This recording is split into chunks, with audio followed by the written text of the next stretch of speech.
Blaze.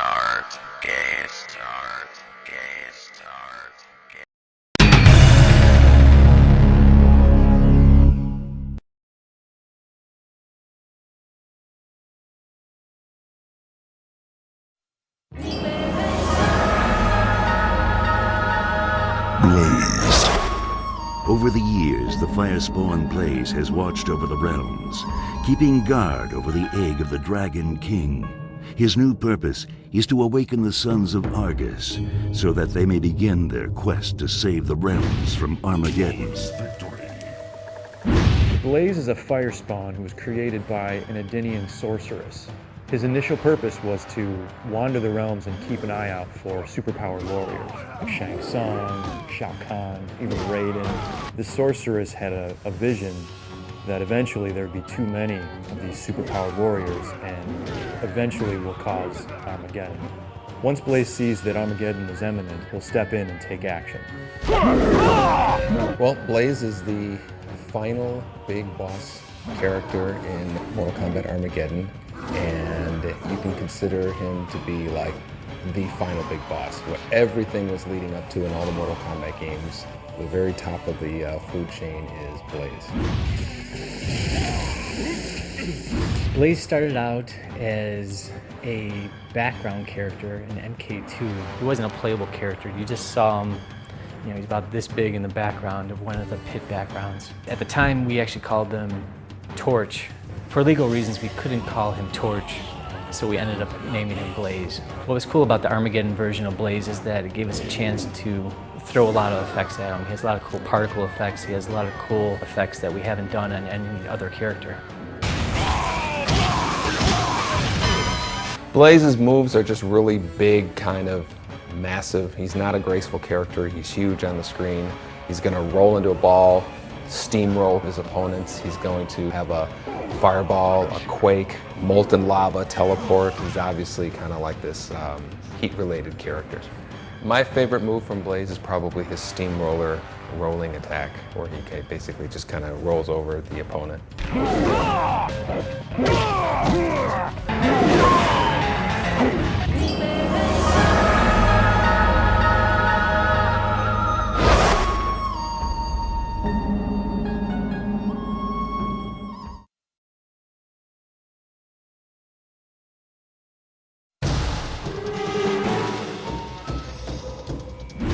Dagon is initially Taven's younger brother. Taven. Dagon! You look older. I am older. Much older than you, big brother. Like Taven, he's also supposed to partake in this quest, and he was also put under a sleep spell and put into hibernation in a cave. But he was accidentally awakened too early, so he's been alive longer than Taven has. So in effect, he's the older brother now because he's actually got many more years of life on him than Taven does. We wanted to make one more unifying idea between the brothers. So Taven has a tattoo of a dragon on one side. Dagon has the mirror tattoo on his side of the face. Dagon had a really cool design. Like, I like his palette of his costume. It's like red, black, and gold. It set an evil tone, you know. I like, and it's just his look. You know, he knew he was corrupted. You know, he went bad. For a long time, we could not think of a name for Dagon, so we called him Doug.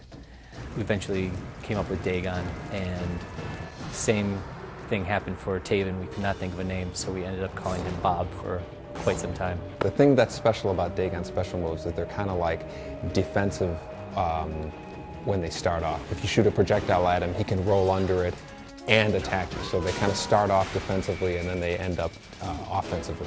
The same with kind of like a dodging punch that he has, where basically his initial move is he takes a step back. So if your opponent is attacking you, he takes a step back, avoids that attack, and then basically punches when the opponent is open and a lot more susceptible to attacks. He's a really good strategy player. He's not like a beginner's type of player, but when you master him, he's one of the more powerful characters in the game. Now let's take a look at a couple of Dagon's super moves. You can perform his rolling hatred move with a simple down-up motion on the Wiimote, and of course combo that into other moves. You can also perform his rushing shoulder move with a simple away towards motion.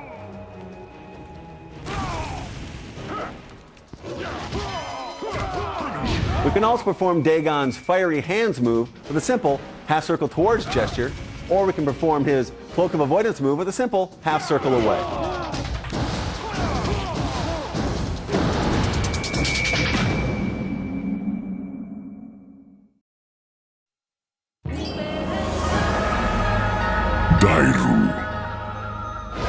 After his family was murdered, Dairu's hunger for revenge allowed him to be tricked into killing an innocent man. Now the former Satan guardsman works alone as a mercenary. He takes assignments where he can find them, whether they are noble or not.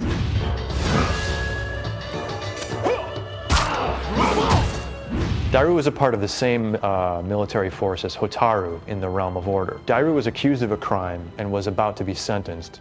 Eventually, Dairu breaks free and becomes a rogue.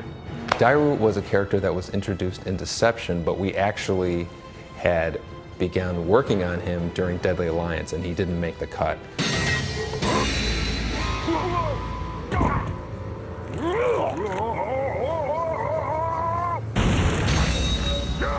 I always thought he was a cool-looking character, and he has one of the most powerful moves in Deception with his back slam move that pops the opponent up for certain juggles. That back slam move is easily my favorite of all of Dairu's moves.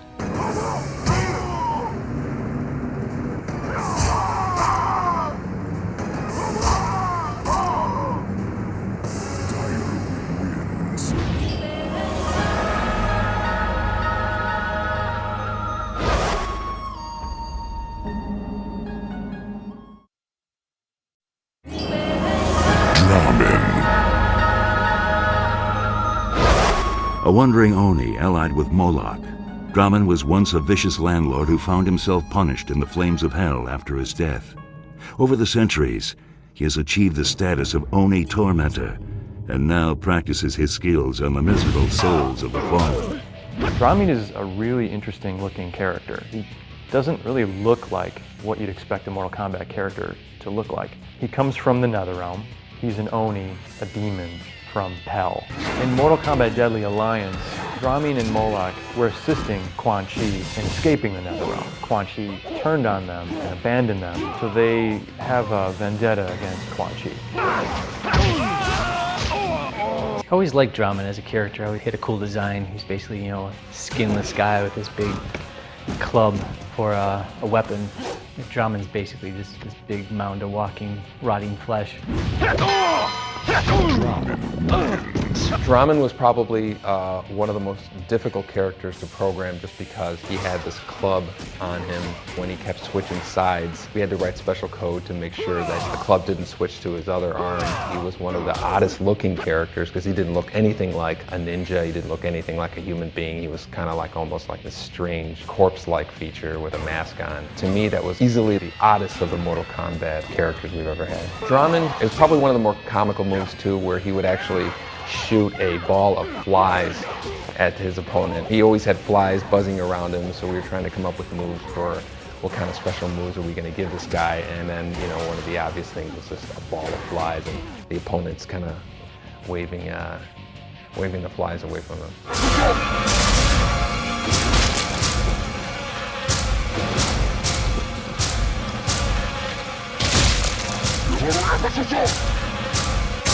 Draman wins. Fatality.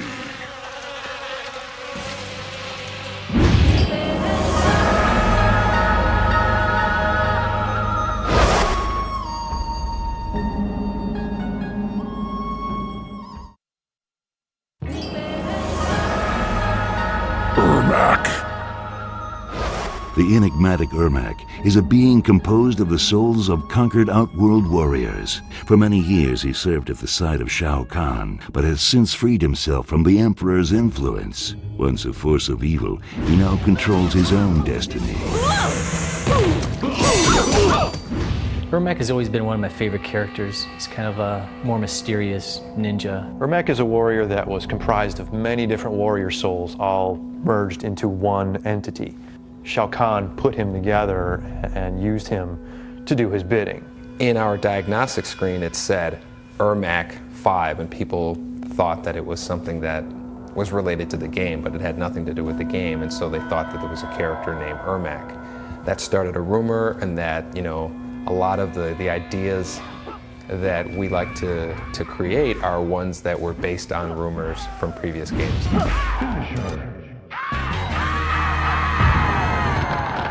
Ermac's special moves involved kind of mystic psychic powers, you know, levitation and, you know, shooting projectiles, teleporting. He was a very magic kind of orientated character.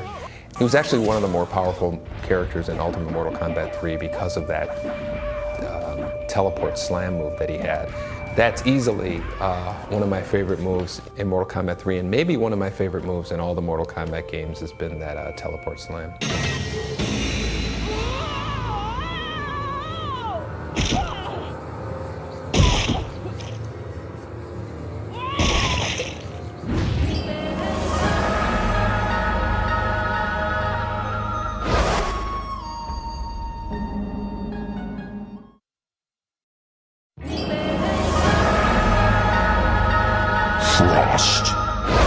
A student of Lin Kuei Grandmaster Sub-Zero, Frost is a formidable young warrior.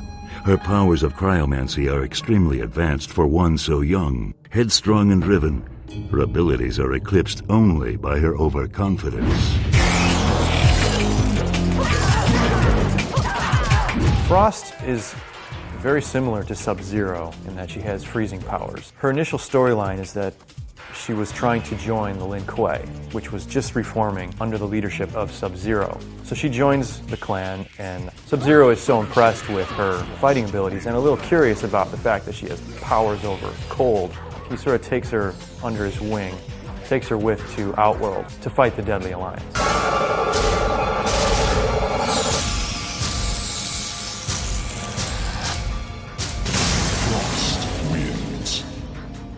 Fatality.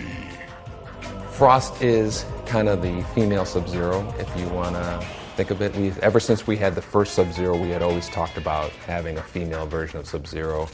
And for some reason we didn't do it in Mortal Kombat 2, 3, and 4. And for Deadly Alliance, we knew that we wanted to have a female freezing kind of character like Sub-Zero is, but give her her own story. Frost was one of the first characters we actually designed for Deadly Alliance. Eventually became one of the players' favorites. I remember when the public initially got wind of Frost being the female Sub-Zero, the backlash that we got for that. There were fans that were very upset that we were doing a female Sub-Zero. And I even remember one letter we got where some fan said, "Mortal Kombat will be destroyed if you do this." In fact, I think Frost is one of the best characters we have. I like her a lot. I think she's pretty cool.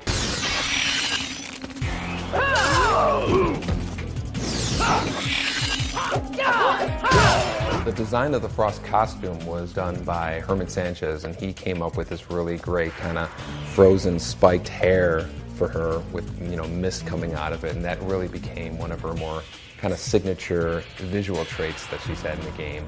And I've always thought that that was one of the more innovative design features we had in Deadly Alliance. My favorite Frost fighting move is her ground freezing projectile, where she basically shoots a beam of ice at her opponent along the ground, because we've never had one that was tracking the player along the floor. She has another slide move as well, but I think the ground freeze is easily my favorite move.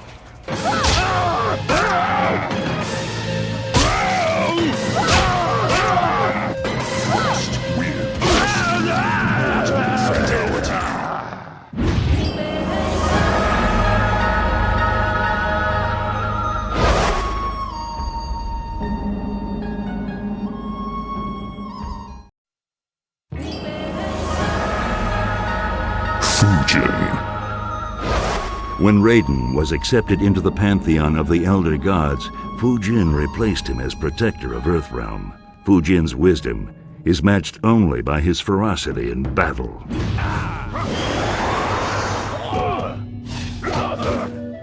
In the Mortal Kombat 4 storyline, Raiden becomes elevated to Elder God status, so somebody has to become the protector of Earthrealm, and Fujin is given that title. Fujin is the was the second god character that we introduced in Mortal Kombat in terms of fighting character. Raiden was the first one, and Fujin was the god of wind. I always regretted us having the kind of crossbow weapon that we had for Fujin in Mortal Kombat 4 because it was different than all the other characters. It was more like a projectile, and it had these crazy attributes that the computer AI had a difficult time dealing with. Armageddon is probably gonna bring back a lot of his wind moves. You know, you can still lift up your opponent with the wind, and you can throw like kind of tornadoes at your opponent, which spin them around.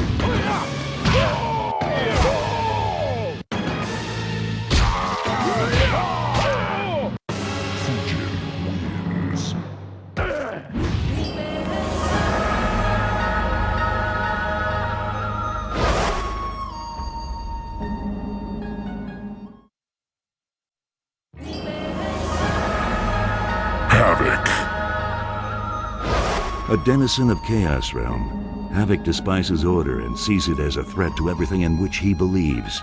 His mission is to create mayhem and further unravel the fabric of life. He will also destroy anyone who seeks to control others. Havoc is the cleric of chaos. Havoc's philosophy is that chaos is good, order is bad, rules are bad. His arch nemesis is Hotaru, who is all about order and control. The interesting thing about Havoc's personality is that he doesn't form alliances with anyone unless it somehow will bring disorder to the universe. So he's not good or bad. Havoc is about promoting his own agenda, which is chaos. Originally, Havoc was designed to be noob, but the design was a little too far-fetched from his original, all-black costume. So Havoc was developed as his own character.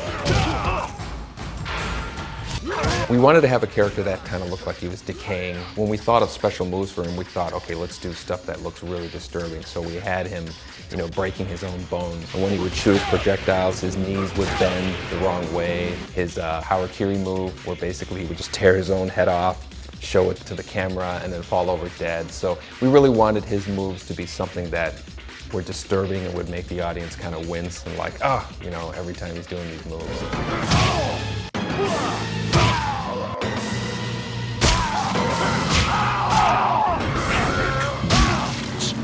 Brutal fatality.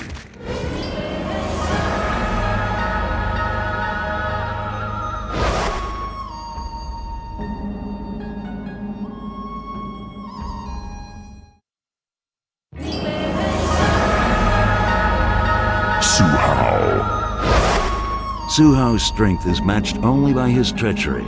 For years, this Red Dragon spy worked as a member of the Outworld Investigation Agency alongside Sonya and Jax. Upon receiving orders from Movado, Suhao revealed himself as betrayer and destroyed the headquarters of OIA.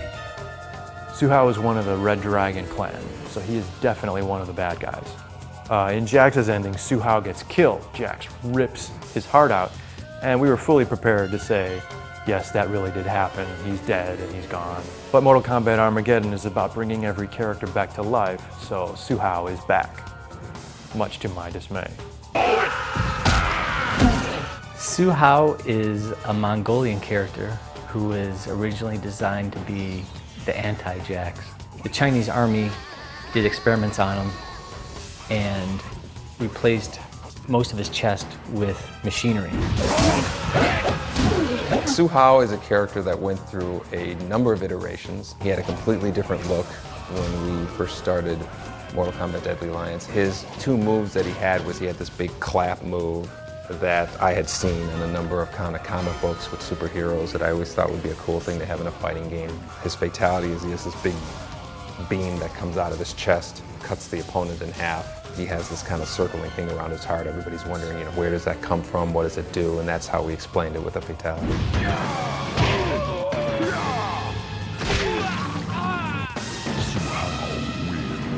Deadly fatality.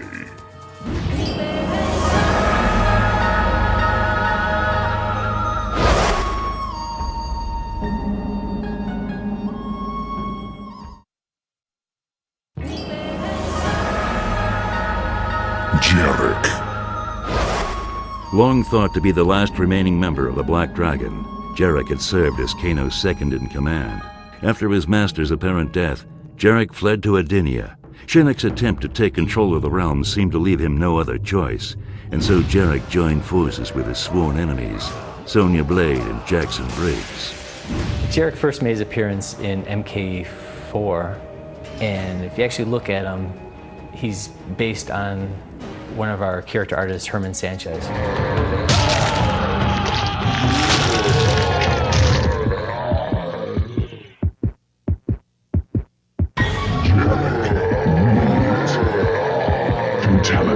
Jarek was a character introduced in Mortal Kombat 4, and he's basically Mortal Kombat 4's Kano character. He has all of Kano's moves, from the I-beam to the ball rolling move, and then he has an additional move, a back slam move, basically causes an earthquake that the other characters, you have to jump up to avoid.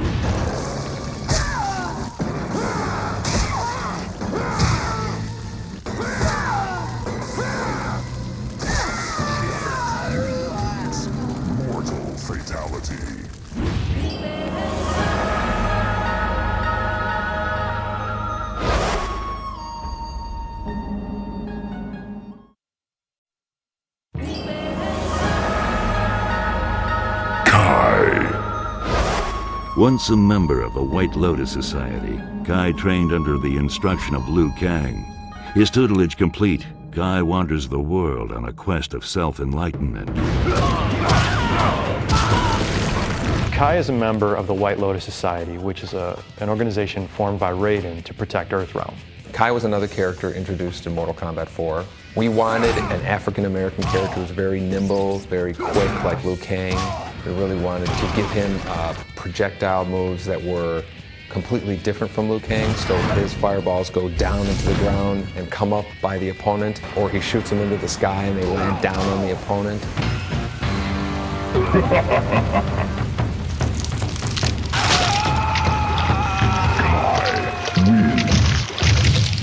Fatality.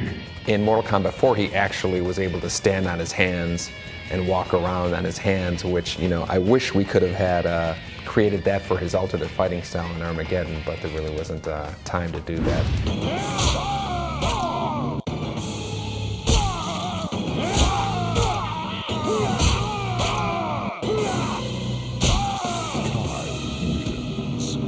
Mortal fatality.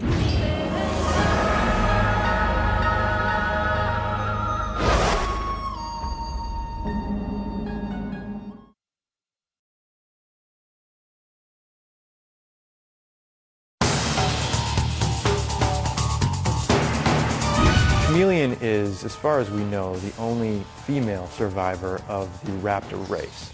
It's the same race as Reptile is from.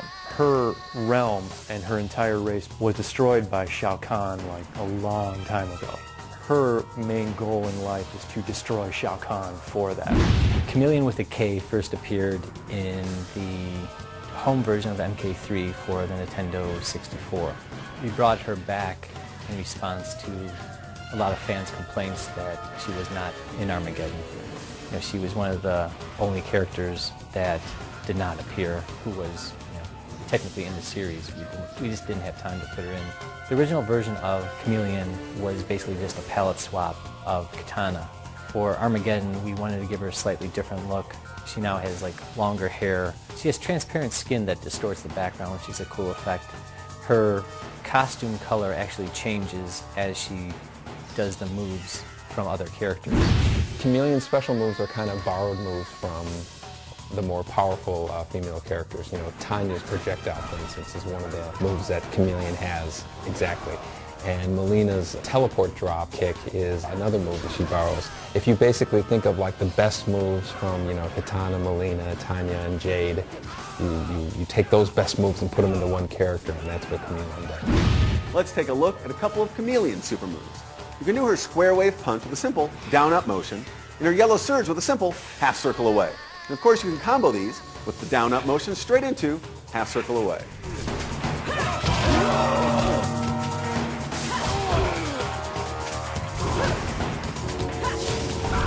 You can do Chameleon's other super moves, such as Serpent Shadow, the simple away towards motion, or her Venom from above with up down.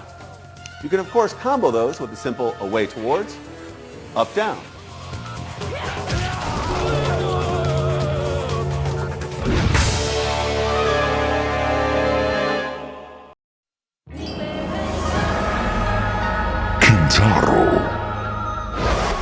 Longtime bodyguard to Outworld royalty, Kintaro has served Shao Kahn for many years.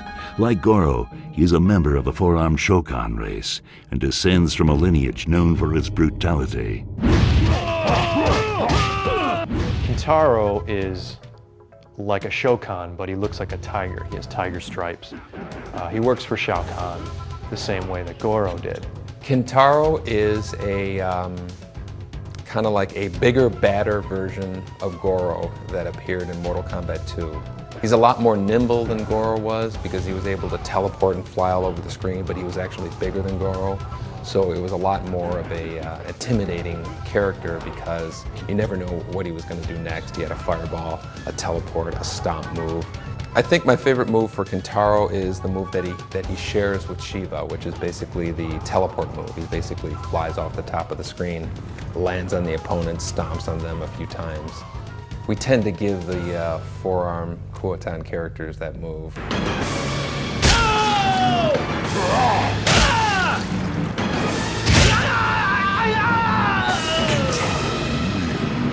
Killer fatality.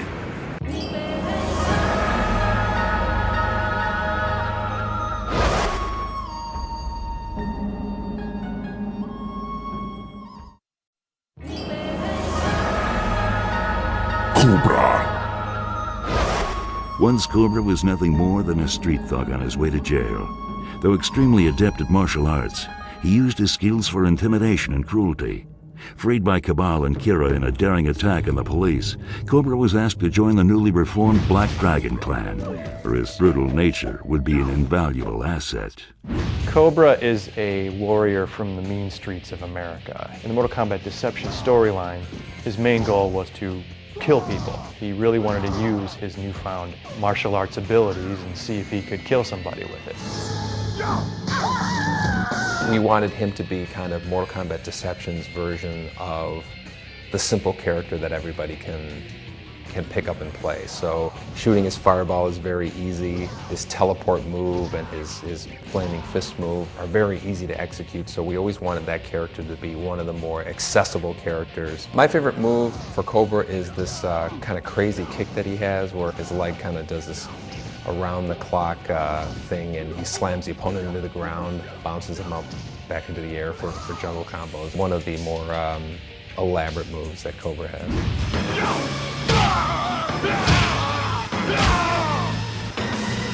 Wins. Bloody fatality.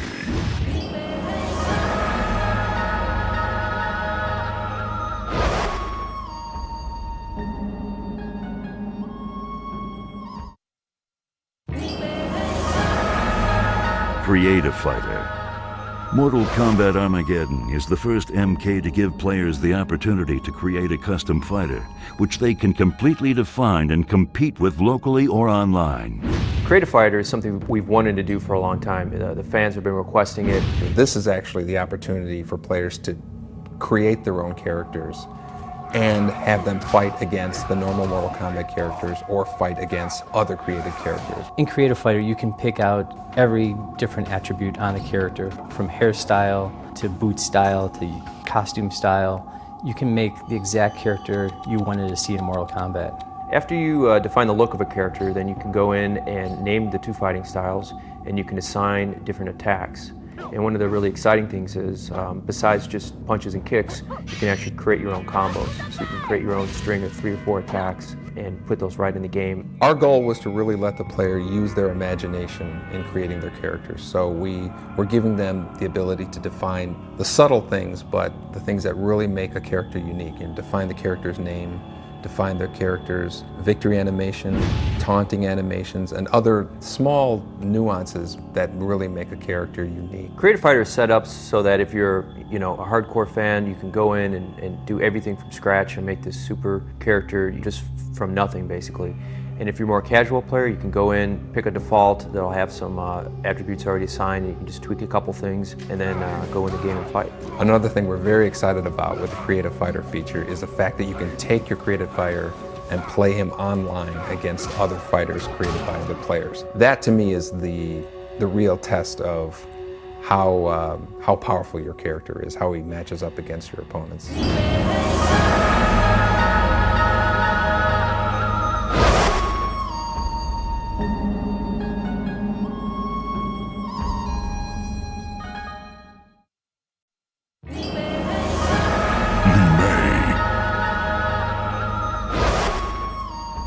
Fighting for the freedom of her enslaved people, Li Mei was trained by Shujinko in the art of combat.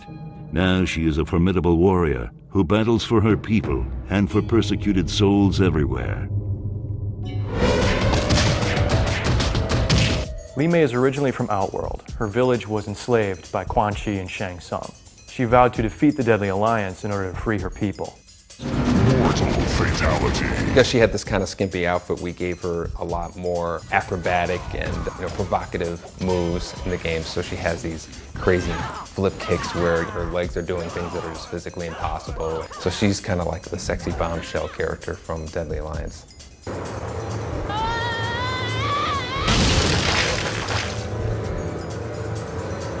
Probably one of my favorite moves from Li Mei is her backflip kick. She rotates around in an impossible way, pops the opponent up for a juggle, so it's a sexy and useful move.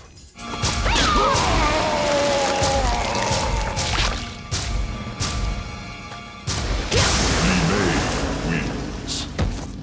Fatality.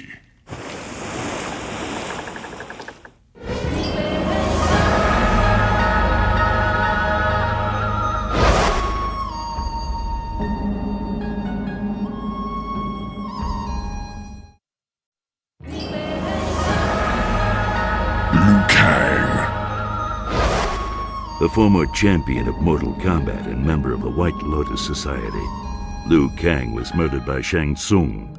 He now exists as a living corpse, fueled by vengeance.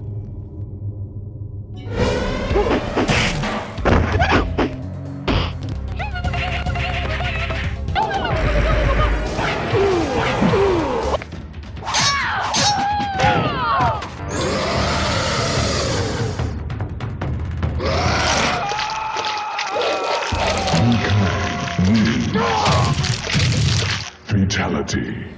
Liu Kang was Earthrealm's best hope at preventing Shao Kahn from taking over. After defending Earthrealm for many years against the forces of evil, Liu Kang was eventually killed by the Deadly Alliance, which was Quan Chi and Shang Tsung.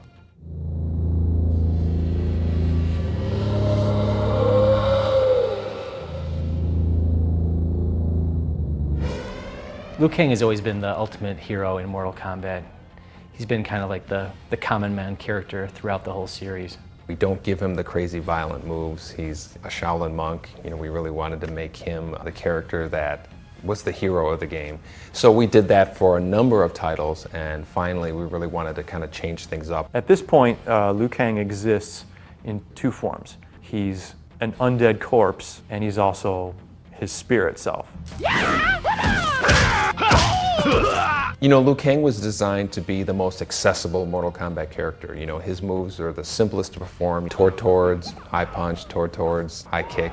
So he had these really cool flying kicks and fireballs, and anybody can perform them because the combination was so easy to do. And so our idea with Liu Kang was always to make that the most accessible character that, you could basically show your mom how to play Mortal Kombat using Liu Kang. Finish him.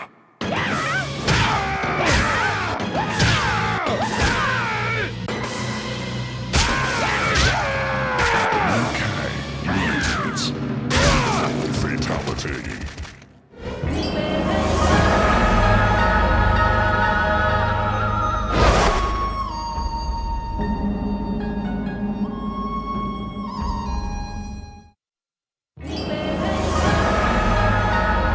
Movado. A leader of the Red Dragon clan, Movado has undertaken a ruthless campaign of extermination against his rivals, the Black Dragon. Scouring the realms for his sworn enemies, Movado vows that he will not rest until every last trace of the Black Dragon has been erased.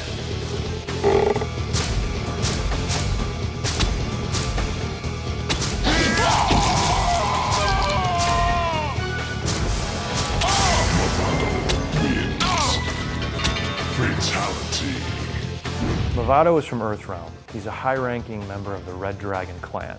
His main objective has been to eradicate any members of the Black Dragon clan.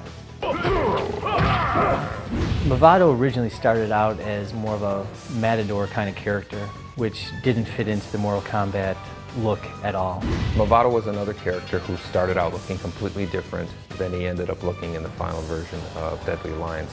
At one point, we just weren't happy with the direction that we're going, so we decided to go a lot more towards a darker black trench coat type of look. My favorite move from Movado is probably his throw move, more like the opposite of Scorpion's spear, where he had these ropes that he could stick to the ground, propel himself forward and back, put his two ropes into the ground, and use the rubber band action from that to kick the opponent away. That was one of the cool moves in the game. Movado wins. Fatality.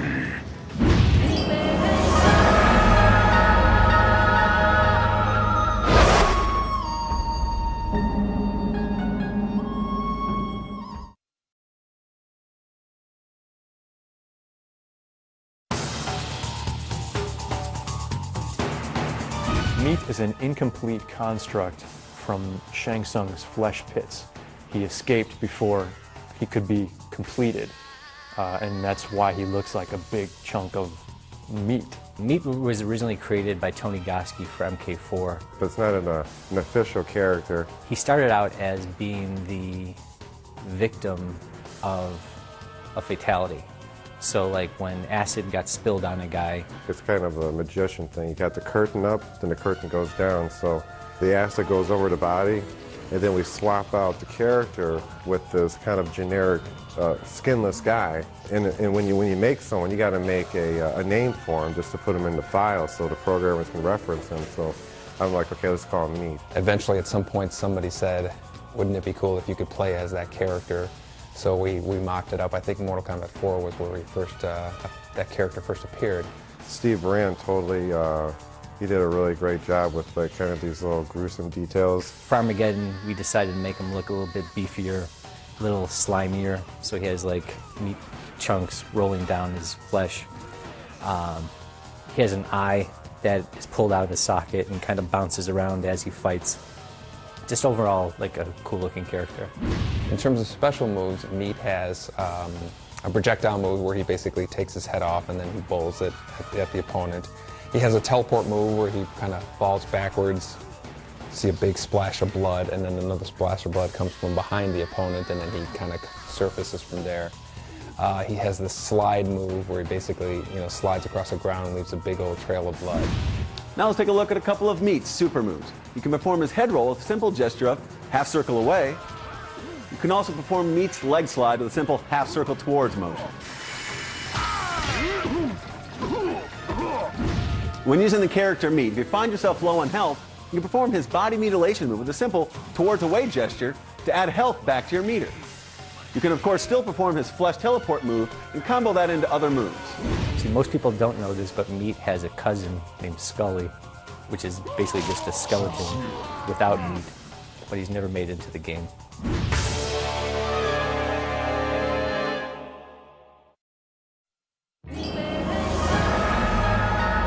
Mocap.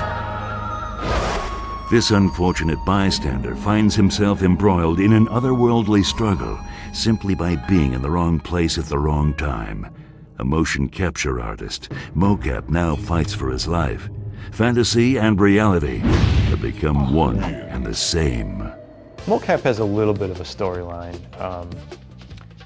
He does motion capture for movies and video games, but it's not a deep story. I have no idea how I got here. One moment I was in a motion capture studio in Chicago, the next moment I was here. It was a late addition to the Mortal Kombat Deadly Alliance lineup. It's acting. It's the life, man. Mocap is based on Carlos Pacina.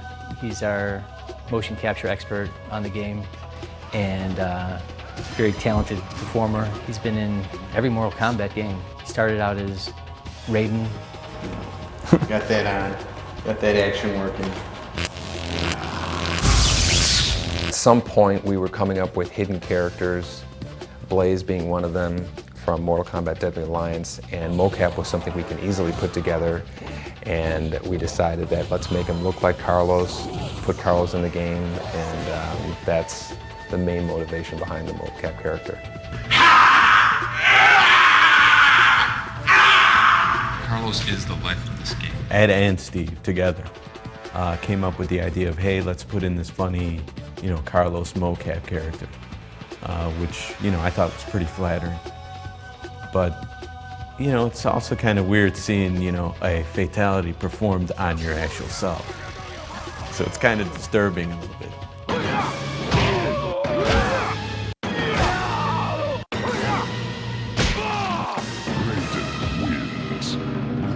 Fatality.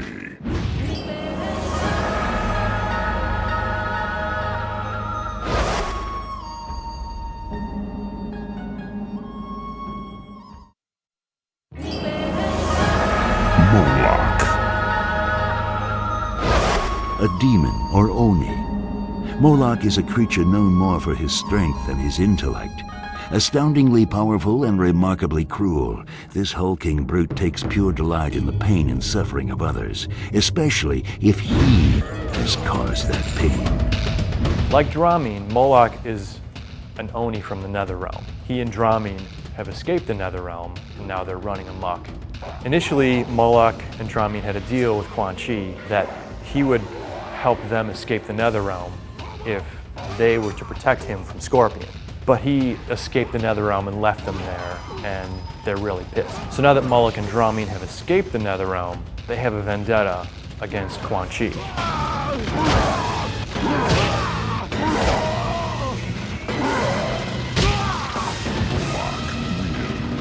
Mortal fatality. Moloch is one of the Onis that made an appearance in Mortal Kombat Deadly Alliance. He's just a big gorilla kind of character, which makes him stand out from all the other Mortal Kombat characters. He has a big ball and chain as his weapon. He's more of a brute, I think more so than any other character in Mortal Kombat. Moloch was the big boss guy in Mortal Kombat Deadly Alliance, and he was one of the odder boss characters because he had this big ball that was kind of fused to his hand. So we knew that we were going to be creating moves that were involved, this big bowling ball that was basically fused to his hand, slamming it on the ground, causing quakes, smashing it into his opponents. He had such a hunchback that you didn't realize how big of a character it was. Most of Moloch's moves involved this big bowling ball that was kind of fused to his hand, where he was attacking opponents with them. We put a huge amount of damage on his move. He didn't have an elaborate array of moves that he could perform, but the ones that he did that involved this ball were very damaging, almost half the opponent's energy.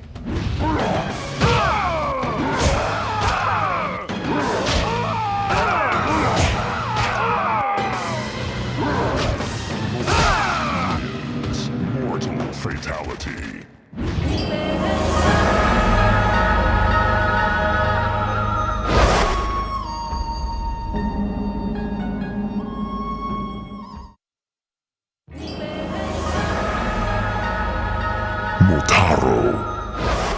As leader of Shao Kahn's extermination squads, Motaro proved to the Emperor the Centaur's superiority over the Shokan. During the invasion of Earthrealm, he slew many combatants before they could oppose Shao Kahn's rule. He will slay many more in the battle to come. Motaro is from the Centaur race in Outworld. He was a boss character in Mortal Kombat 3. He's an enforcer for Shao Kahn, and at some point in the storyline, his Centaur race gains favor with Shao Kahn. Motaro was probably probably the oddest shaped Mortal Kombat character that we've had. He was kind of one of those, centaur, half horse, half man type of guy. For Armageddon, we were faced with this decision of not including Motaro or getting rid of the back legs and including him. So we went with just getting rid of the back legs and bringing him into the game.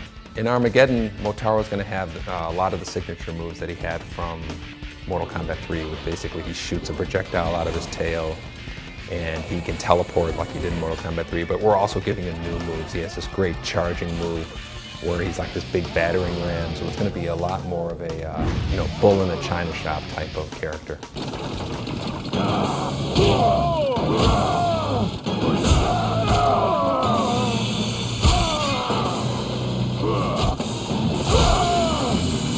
Mortal fatality.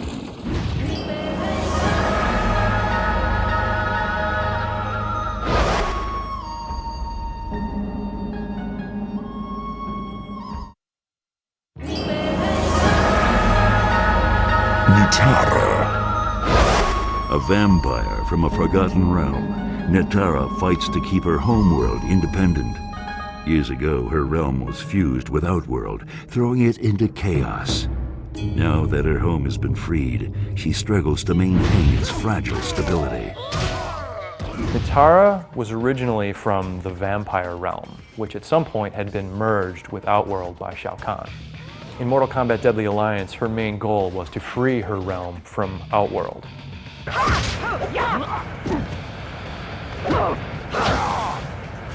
Lewis, one of our character artists, thought it'd be cool to have a vampire element in Mortal Kombat, so he designed Netara. Originally, we had plans to do a female and a male vampire for Deadly Alliance, but we ran out of time. The original idea was actually to have a male vampire and a female vampire, and actually both characters were created in the game, but the male character was never put into game. It was one of the cutting room floor characters that may someday return into a future Mortal Kombat game.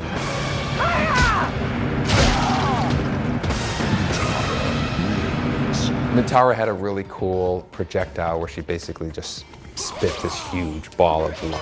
So when it hit the guy, it's exploding basketball of blood. That was a lot of fun. She had, this great fatality where she would jump on her opponent and kind of like chew on their neck while they're kind of standing there helplessly. So she was probably one of the darker Mortal Kombat characters, a lot of blood associated with her. Fatality.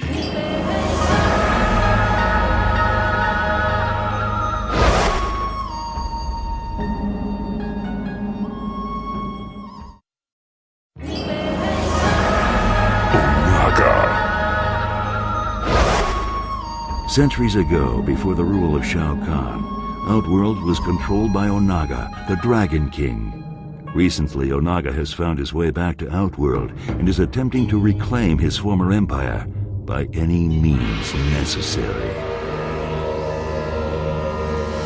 Onaga, also known as the Dragon King, was the original ruler of Outworld, who was overthrown by Shao Kahn sometime in the distant past. The Dragon King came back to life by possessing Reptile's body. We see a hint of that in Sindel's Mortal Kombat Deception ending, where in the background you can see Reptile laying there on the ground after she has killed the Dragon King. In Mortal Kombat Deception, Onaga's main goal was to become the ultimate ruler of Outworld again. In Armageddon, he finds that he has to make some alliances to achieve that goal. Onaga the Dragon King is the big boss in Mortal Kombat Deception. The whole story is kind of wrapped around him.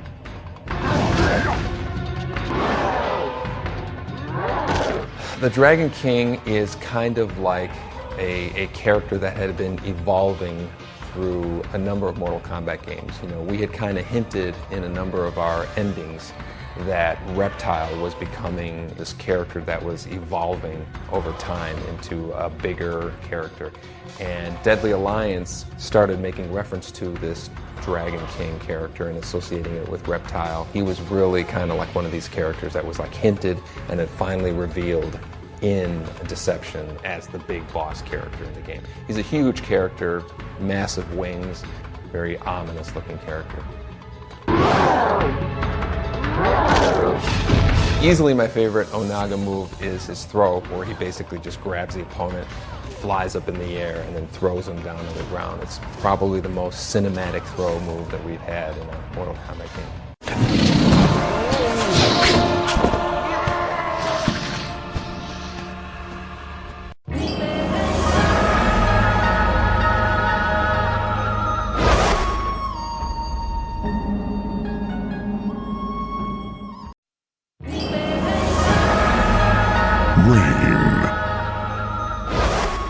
Although the blood of Edenian royalty flows through his veins, Rain is a traitor to his realm.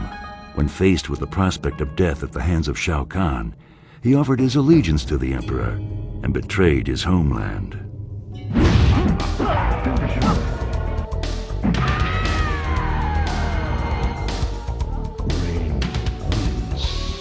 Rain was a purple ninja who first made his appearance in MK3.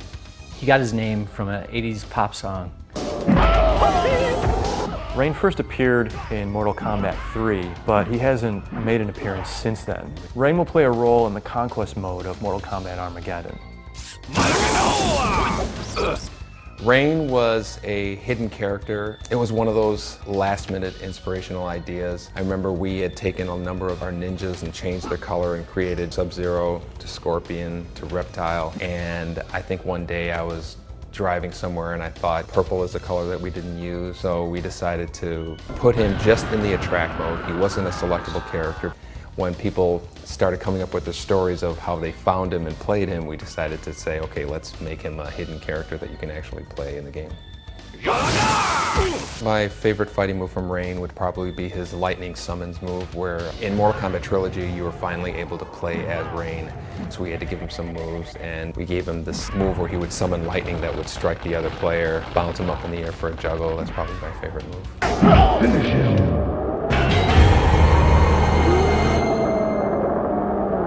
Rain wins.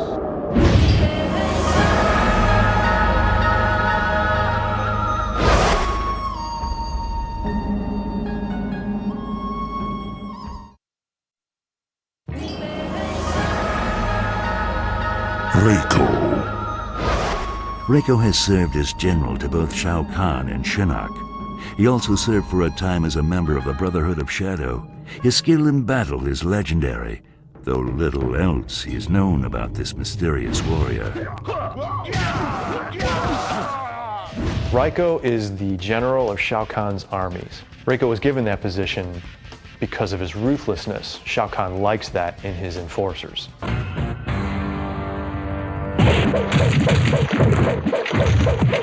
Reiko wins. Fatality. Somehow in our discussions we started associating him with Shao Kahn in terms of the story, and so we started adding these kind of mystery elements where in Armageddon, some of his moves, you know, he actually gets Shao Kahn's helmet. Reiko has a kind of like this crazy backflip kick that we introduced in Mortal Kombat 4. And he also has a teleport move where he flies off the screen and grabs his opponent with a off the bottom of the screen. Wins. Fatality.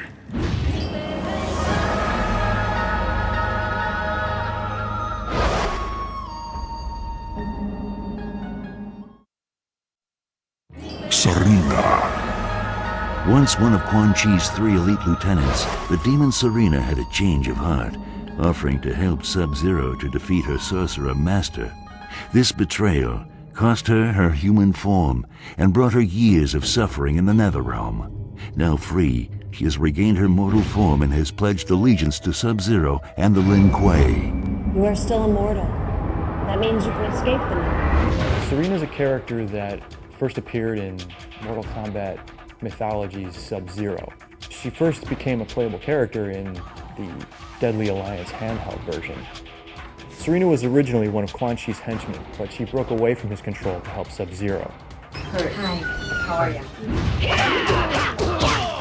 Serena is one of the few characters that we have in Armageddon that was from one of the adventure games in Mortal Kombat. So she was kind of like a side character in Mythologies. And so we decided to make her a fighting character. We originally had made her model for one of the handheld versions of Mortal Kombat, and since we already had this 3D model, we kind of finished the character off and decided to put her into Armageddon. We really want to have a certain amount of our characters be new, so to speak, where people haven't played as them before. Probably my favorite fighting move for Serena is these knives that she throws. She throws them really fast, probably easily the fastest throwing projectile that we've had in any Mortal Kombat game. And you can actually juggle your opponent in the air by throwing multiple knives at them. It's a lot of fun to play.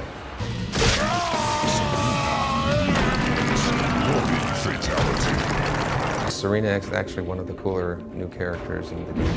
Take me with you. I've waited an eternity to escape.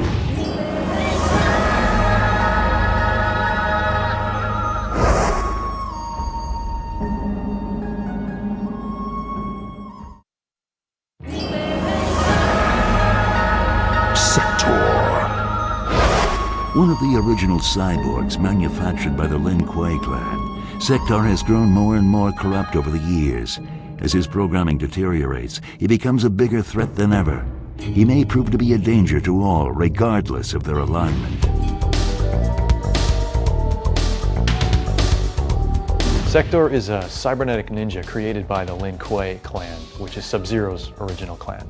Originally, Sector's objective was to seek and destroy Sub-Zero. Since then, he's created his own clan of cybernetic ninjas.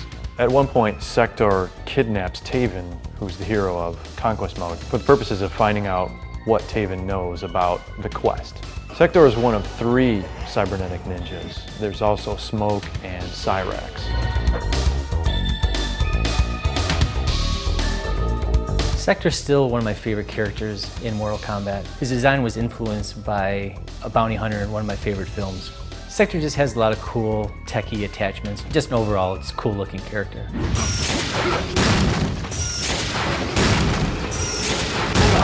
Sector and Cyrax were 2 characters that we introduced in Mortal Kombat 3, and they were kind of like a robot version of a ninja. Basically 2 characters who look the same but have, different kind of main color scheme. And until we came up with names for Sector and Cyrax, we called them ketchup and mustard because they were yellow and red.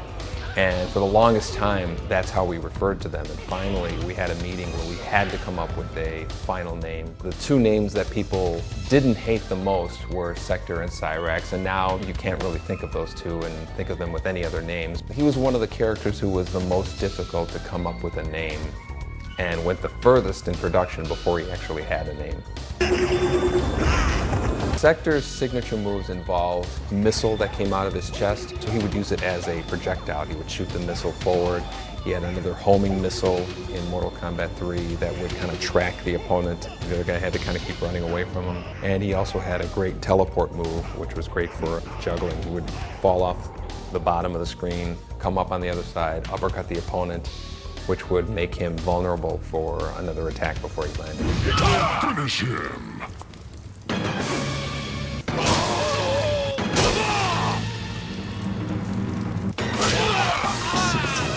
Wins. Bloody fatality.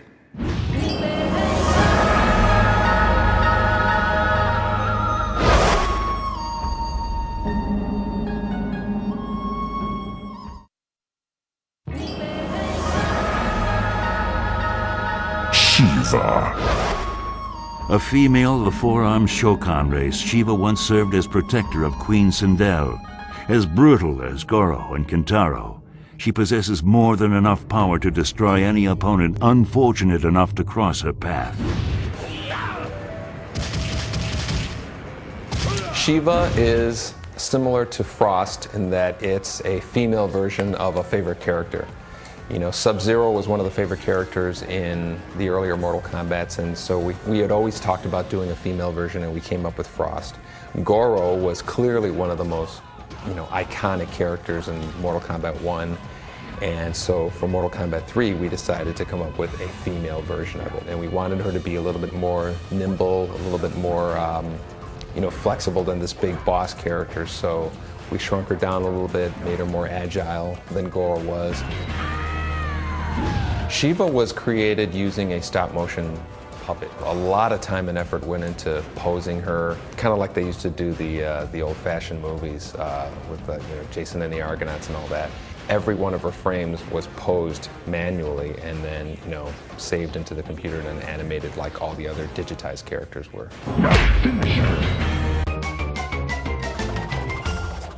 Shiva wins. Friendship. Friendship again?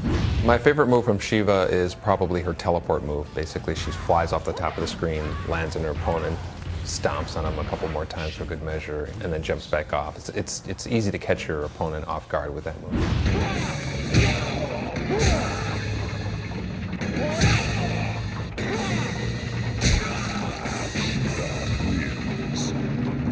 Fatality.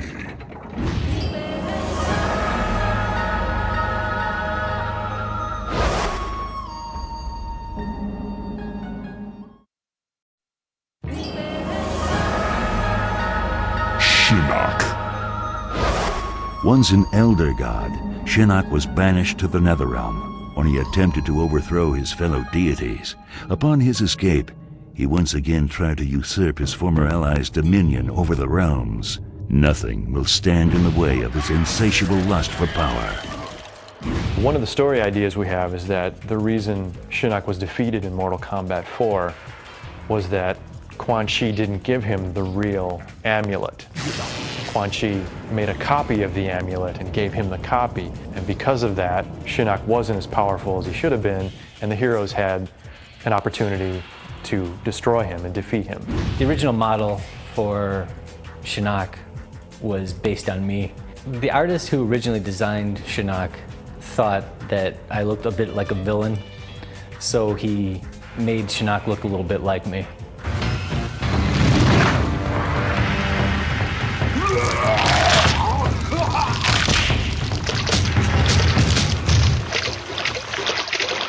Brutality. Shinnok was the kind of final boss character in Mortal Kombat 4. He probably shouldn't have been. I think that, we've always traditionally had big, huge characters that were, ominous and scary looking. And Shinnok actually originally would have, basically he would just mimic other characters. He would go through their animations and do their different fighting styles and whatnot. With Armageddon, we really wanted to try to give him more of his own identity, so he has his own special moves that involve, this big hand that he summons from the ground.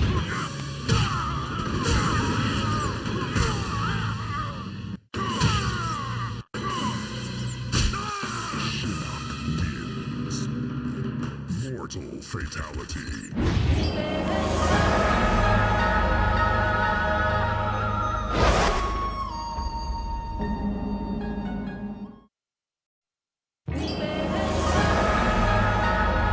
Stryker. Curtis Stryker was the leader of the NYPD's Special Riot Control Division. During Shao Kahn's attempt to seize Earthrealm, Stryker found himself among the Earth Warriors, charged with saving mankind. To this day, he still has no idea how or why he was called to defend his home.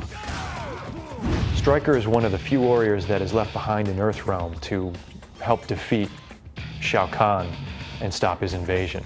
Stryker was some people's favorite character and a lot of people's least favorite character in Mortal Kombat 3. He was probably the most urban, less superhero-looking character that we've had in a Mortal Kombat game before that, because it looked like he was just kind of wearing street clothes. He had a backwards cap on. He was like this cop, but he really didn't look futuristic or anything. And so a lot of people kind of looked at him in terms of the visuals, and they weren't attracted over in terms of picking him.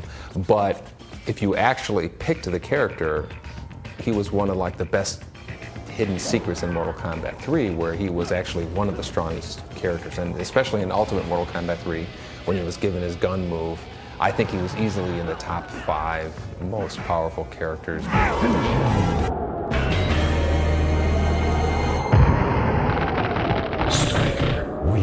Stryker was never really a big fan favorite, so the challenge for Armageddon was trying to make him look cool and make those people like Stryker. Stryker has a lot of cool moves this game, He has a taser, he has bombs again, but he just has a sleeker, cooler look. Striker wins. Fatality.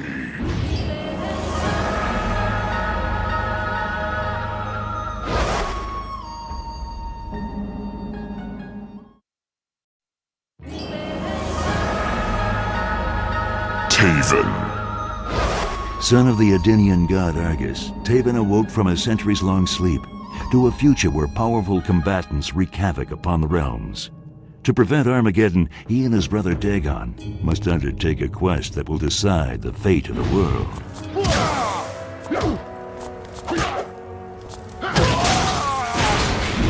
Taven is an Adenian half-god. His father is a god, like Raiden. His mother is a mortal sorceress.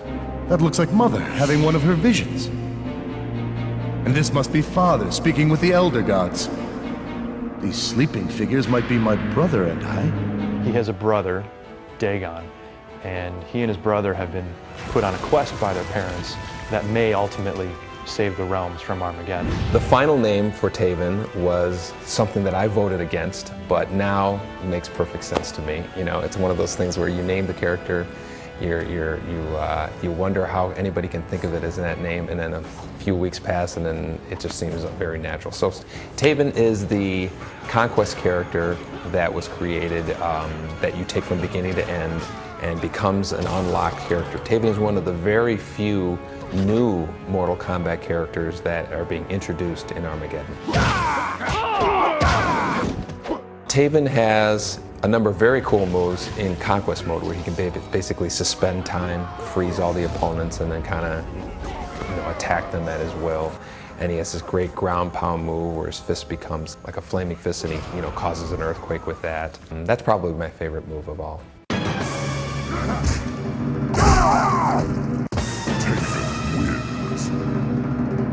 Fatality.